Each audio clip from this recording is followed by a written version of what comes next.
You know what? I honestly don't think people warn you enough about this part of Mounjaro. And I'm not talking about the injections. I'm not talking about the horrible sulfur burps or those horrific side effects that you can get. I'm talking about what happens mentally once things actually start working. Because when you've spent years, maybe decades, feeling completely out of control around food, you get used to living a certain way. You get used to that food noise, you get used to those cravings, you get used to that guilt after eating, that binge restrict cycle that never really ends. That feeling that somehow, no matter what you do, you always end up back at square one, back where you started. And then all of a sudden, things begin changing. You can walk past food without thinking about it. You stop obsessing over what's in the cupboard. You realise you're full and you actually stop eating. And at first, it does feel amazing. But there's another side to it that nobody really talks about. Because once the chaos starts disappearing, you're suddenly left face to face with yourself a bit more. And this week really made me realise that. Because I really think a lot of us start Mounjaro believing the hard part is going to be losing the weight. But if I'm being honest, I'm starting to think the hard part is understanding who you are once food stops controlling your life. And I know that sounds really dramatic. No! But if you've been through this yourself, I think you'll understand exactly what I mean. So in this video, I just want to talk honestly about that side of it, because I really don't think enough people do.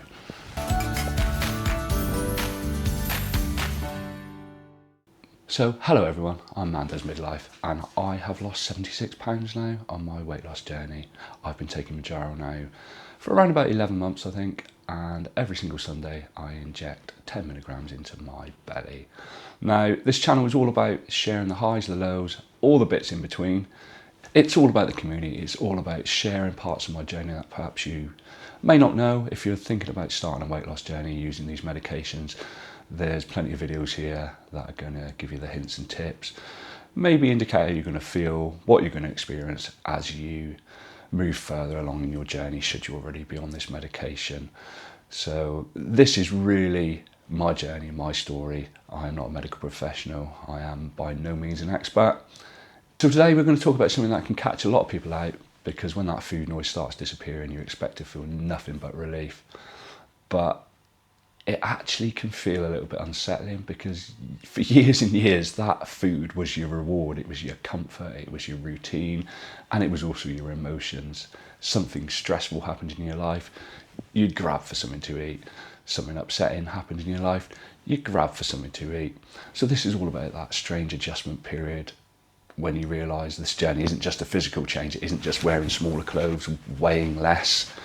It can then start exposing habits and emotions and patterns that you probably didn't even realise you had, or you didn't even realise were running your life. And I think that may be why people sometimes struggle with this medication, because you magically think you're going to take this injection, you're going to wake up 3 months later a lot lighter, a lot healthier and a lot fitter. But there's a whole load of stuff that goes on in here that nobody can really prepare you for. So one of the biggest changes for me has got to be around food noise. I honestly never knew, or I didn't realise, or maybe I didn't think that I had a problem with food noise. I just thought I had a healthy appetite. I just thought I'm a big lad anyway, so I thought I was always hungry, and I spent a lot of my time thinking about food. And every day I would take lunch to work. Every day I would have eaten that by 10 o'clock, and then I'd be eating that at 10 o'clock, and then I'd be planning what I was going to have for lunch, even though I'd just eaten my lunch. And then around about 2-3 o'clock in the afternoon, I'd be hungry again, and I'd be popping to the shops to buy something to eat. That's food noise, that's what food noise is. And people that have never experienced that food noise side of life don't really understand it, they don't really get it, they just think we're greedy people. And that's really not the case, because now I'm taking this medication, I can see the differences, I can see the changes. I can walk past the fridge without looking in it. I can walk past snacks or nice things in the supermarket without thinking, oh, I need that, I'm going to get that. I was never able to experience that before. And I'm not constantly planning my next meal whilst I'm eating a meal, because that's not right, is it? That's not healthy. And I never knew that was a thing. And it feels a little bit strange at first. It feels a little bit bizarre because you're not used to experiencing that. A food noise can be really exhausting. It can be really tiring. And obviously it's not a healthy habit. It's not a healthy lifestyle to be in.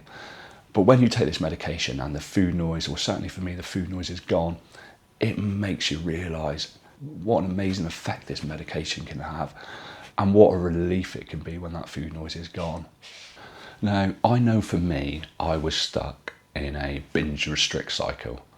That was my life. That was how I was living. It's really hard to break that habit. And God knows I've tried enough times with all the various diets that are available. And it wasn't until I took this medication that things actually changed. And my starting Monday mentality also changed. Now, I've been known to start being healthy or start what we call a diet on a Monday, do really well, go into Tuesday and completely mess it up with my binge restrict cycle. I'd go and just eat for the sake of eating because the food noise took a grip again. I've got to Tuesday and I've blown the entire week in my mind. I'm done. That's it. That's that week ruined. Let's start again Monday. So my whole binge restrict cycle sort of revolved around this starting Monday scenario. It doesn't work, and it's not until you take this medication that you realise it can take that completely away from you. That feeling of guilt after a binge, and I wouldn't say that I had an eating disorder, or certainly one that was not diagnosed, but I feel that if I had spoken to a doctor or a medical professional, they would have diagnosed me with an eating disorder, and it was binge eating. I used to binge eat and then feel awful afterwards. I used to feel so much remorse and so much regret with that. But now the Mounjaro has completely interrupted that pattern mentally and of course physically, I guess, because I'm not doing it anymore. It's a massive impact. It's had a massive impact on my lifestyle and my life, and allows me now to sit here 76 pounds lighter, still moving towards goal, but it's a huge weight lifted off me. That decision making, it's not a miracle drug, it is purely a tool. We all know that. But the impact it can have and the impact it has had on my life is fantastic. And the reason I'm sitting here now feeling so much healthier, feeling so much more physically fit and able and mobile and all those things is because it has managed to crack the code on the binge restrict cycle for me. And honestly, I think one of the hardest parts for a lot of people is actually taking the first step, that first leap, and looking into support in the first place. So I know for me personally, before I started this journey, I massively overthought it. I think a lot of people feel embarrassed, they're worried about being judged, or they think it's a sign of weakness. This whole process is not awkward. It's genuinely pretty straightforward, and I've been using Bolt Pharmacy for the last few months of my weight loss journey, and they've been absolutely fantastic. They've been so helpful. They've been there for advice if I've needed it, and there's never any pressure to go up the doses like there are with some suppliers. I will leave a link down in the description for Bolt Pharmacy, and you will get a discount off your first order should you choose to use that link. There's also a link down there for Fellow Health if you're in the US. As always, do your own research, do what's right for you, and speak to your medical professionals before you start any of these steps. One of the things I want to talk about now is how your identity can shift and how your identity can change when you're on these weight loss medications. And I'm not talking about anything really deep or psychological here. I'm just talking about how you change around food and how it can make you feel slightly different when your old habits are no longer controlling who you are anymore. And then you get the realization that your whole life literally revolved around food, and that constant battle is removed. So for me, it's made a huge difference. It's made a massive difference, and my relationship with food is completely different, and it's changed hugely in the last 10, 11 months. And now my appetite and my food doesn't control me like it once did. So until that switch is sort of flipped, you don't realise it's a huge problem. But that release, that mental energy that you put into being controlled by food and the constant thoughts about food changes you as a person, and people notice it as well. And it takes some getting used to, if I'm honest, because you go out with your friendship groups or your partner or your wife, whatever it may be, and where that food used to control you, you'd be out for the day and it's, shall we get some lunch, or should we get some dinner, or should we have a snack, should we go and get a coffee and a bit of cake? That impulse is no longer there, and it makes me feel like I'm a completely different person.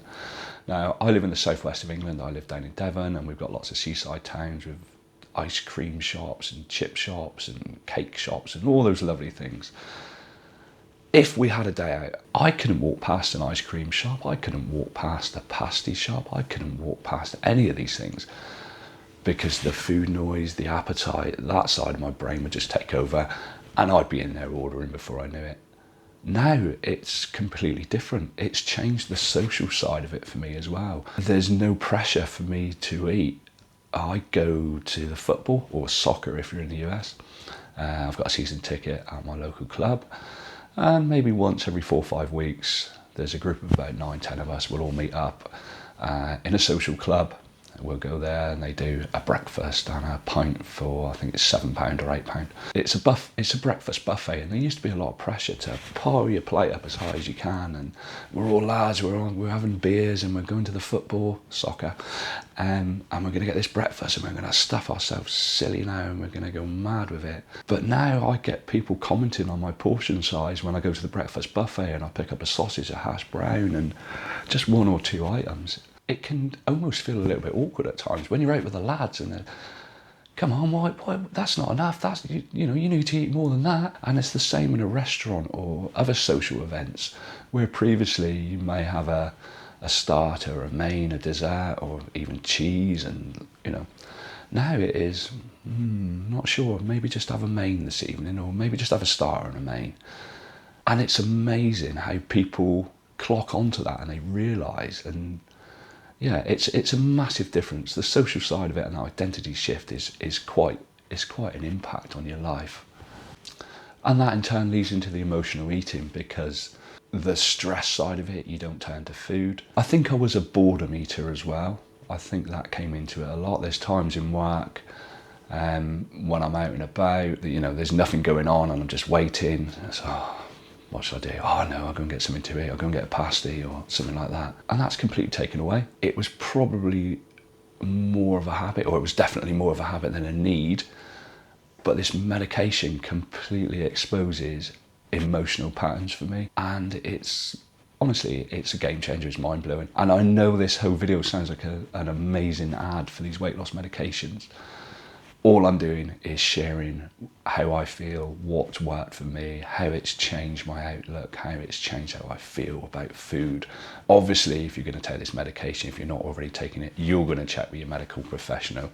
So don't be saying, man, does Midlife, he said this happened, he said that happened, he's the expert. He's by no means an expert. He is not an expert. I am not an expert. I am just sharing parts of the journey that perhaps you may not see on YouTube, because people are very much, yay, I lost 2 pounds. And I think it's very important that you realise that this medication isn't just about the weight loss, because there's so much that changes within yourself, there's so much which changes in your habits and your lifestyle and your emotions and all the rest of it. And I know this may sound drama-filled, but it really does affect all these things. My confidence, that's changed massively. My energy's improved hugely as well. My mobility has changed beyond what I would believe it to have changed. It's absolutely fantastic. And in turn, it's made me sort of think differently about the future and where life may take me as a 53-year-old middle-aged man with grandchildren, and another one on the way, by the way. It's also improved my exercise regime, hoping to get back on the bike soon, but my gym consistency seems to be coming back and I seem to have got the bug back a little bit, and hopefully becoming more consistent as time goes on as well. So you've got to realise that there's parts of this journey that nobody's going to tell you about. You expect your happiness, but there's a lot of emotional changes within that. Another massive mental part of this journey is the fear of regaining or the fear of losing progress. And of course, at some point, the medication may have to stop, and then you've got the fear of the appetite coming back and the food noise coming back and all those crazy things that happen to us humans when we're not taking this weight loss medication. So honestly, that's probably the biggest thing I'm sort of trying to learn throughout all this. The Mounjaro, it can quieten down the food noise, but it forces you to look at your habits, your routines, and of course your emotions, and what was going on underneath it all the whole time. And I honestly and genuinely don't think people talk about that side of the journey enough. If any of that sounded familiar with you, let me know down in the comments, because I think a lot more people are going through this than they realise. And of course, if you've enjoyed this video or you've been following my journey, I'd really appreciate you subscribing to the channel, and it does mean the world to me. But it also does a lot of crazy stuff to the algorithm on YouTube and gets my videos to a wider audience, and that would help other people as well as me. So if you could do that, that would be amazing. I'm trying to document this journey as honestly as I possibly can. The good weeks, the difficult weeks, the mindset changes, the gym consistency, everything that this weight loss medication sort of envelops. I'll leave a few videos on the screen right now, and if you want, you can follow my entire journey from pretty much the beginning. I will see you on Saturday for another Q&A weekly update video. If you've got a question for Q&A, pop it down below, mark it Q&A, and it will be read out on a future Saturday video. As always, thanks again for watching, and take care of yourselves.